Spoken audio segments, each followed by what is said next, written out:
All right, let's go. Dallas Cowboys 37, New York Jets 22. Cowboys moved to 2-2-1.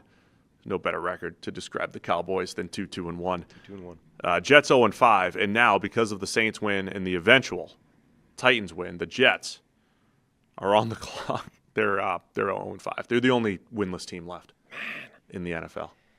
Didn't think that would be the Jets going into this season. I didn't either, and I will repeat again for those who didn't see the preview show. The Jets fan, the unnamed Jets fan who I saw on Twitter, who was like, all I wanted was a feisty run-the-ball team, and I'm getting tankathon tweets before October. And the thing I'm with you. I thought we'd get a feistier Jets team this year. And the thing is, so many of these games start that way, where it feels like, oh, the Jets are going to be feisty today. It's going to be tough. Like, this felt like a game that was going to go back and forth for a while. The Jets were driving down 10-3. You know, okay, but they're driving. They look like they might answer, and we tie it up at 10-all.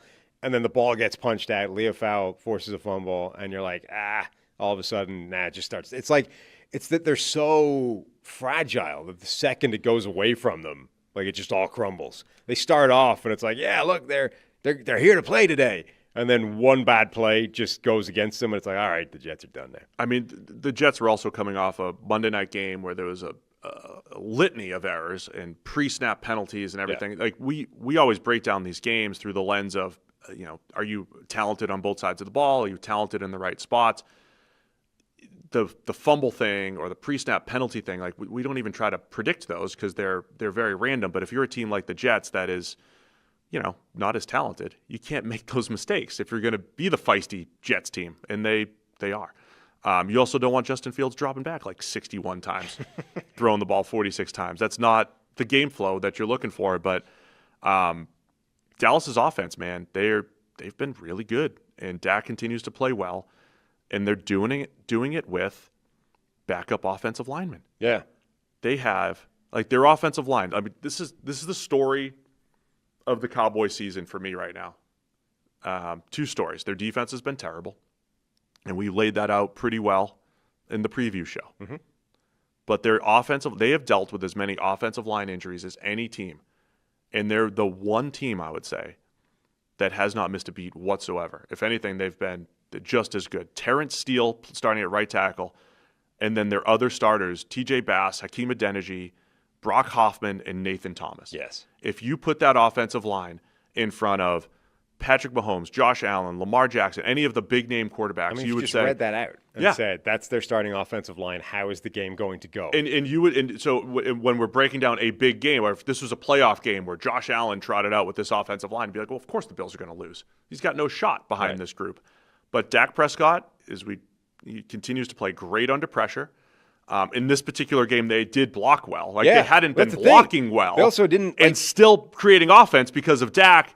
But in this game, they played well in addition to just not having big names. Hey, guys, real quick. Only 40% of our viewers are actually subscribed. So let's change that. Hit that subscribe button.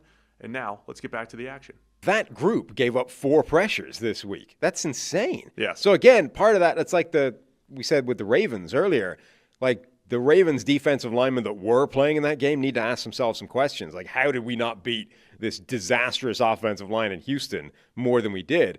The Jets defensive line needs to ask themselves some questions. Be like, have you seen the 5 guys they trotted out against us and we did not get pressure against this group? What are we doing?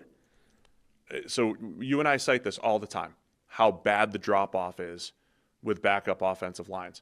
And you could look at the Cowboys, I think they had the worst pass blocking grade from PFF coming into the week. And we said, well, Dak's offsetting that with over 100 more yards under pressure than any other quarterback this year. He's playing great under pressure.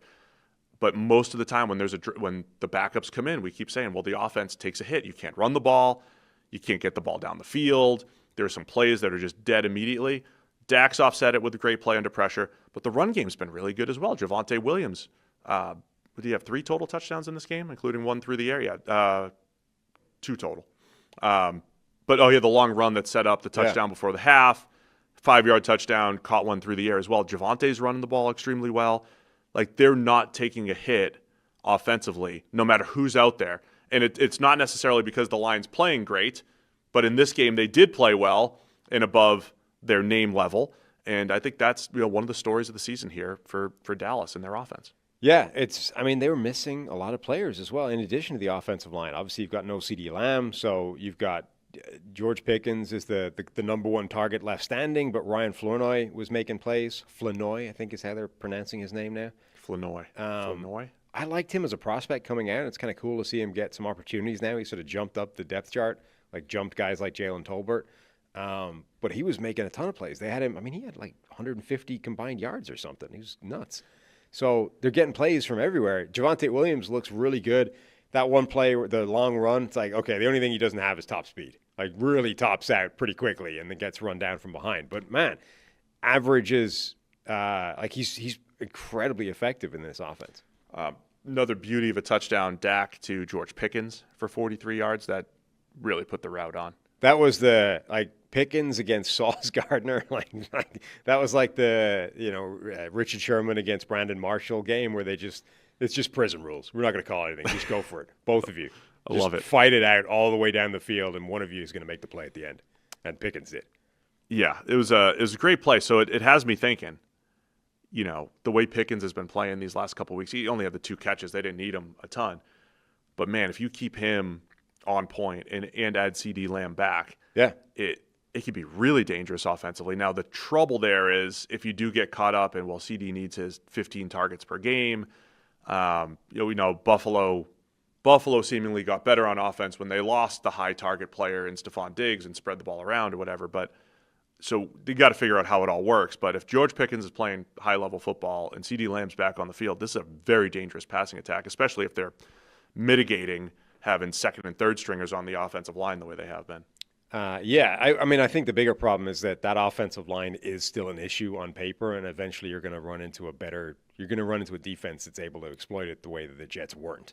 The Jets, they've got some name recognition on that defensive line, but I think some of their players are massively underperforming relative to what they need to be. Dallas might be able to win a lot of games and stay above 500 and be a force this season, but eventually they're going to run into a team with a real defensive line, and suddenly that's going to be an issue. Thanks for watching all the way to the end of the video. Check the Mic is live every Monday, Wednesday, and Thursday, so be sure to hit the subscribe button so you don't miss a thing. And the all-knowing algorithm is convinced you'll also like these videos, and who are we to argue?